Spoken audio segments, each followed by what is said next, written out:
Next scene చూడండి.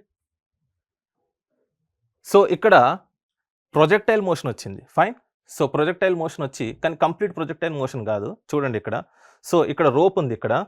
So, projectile motion is controlled by the rope. So, ఈ projectile motion expression ఏమవుద్ది? చూడండి ఇక్కడ. సో, ఇక్కడ జూనియర్ ఎన్టీఆర్, అక్కడ రామ్ చరణ్ ఇలా ప్రొజెక్టైల్ మోషన్‌లో ఎళ్తున్నారు. ప్రొజెక్టైల్ మోషన్ ఎక్స్‌ప్రెషన్ ఏంటండి? ఇక్కడ చూడండి. y tan θ x g/2u cos θ whole square x square. So, ఇక్కడ u అనేది initial velocity, θ is the angle of projection. Fine. So, ఇది ఏ ఫార్మ్‌లో ఉంది? ఇది పారాబోలిక్ షేప్‌లో ఉంది. మీరు ఇక్కడ గమనించొచ్చు ఇలాగా. ఫైన్. కానీ ఇక్కడ ఏమైంది? ఇక్కడ రోప్ అనేది ఇంటాక్ట్‌లో వచ్చినప్పుడు ఆ ప్రొజెక్టైల్ మోషన్ అనేది బ్రేక్ అయిపోద్ది. స్టాప్ అయిపోద్ది. Fine. So, projectile motion is controlled by the rope. So, రోప్‌లో ఏమైంది ఇక్కడ?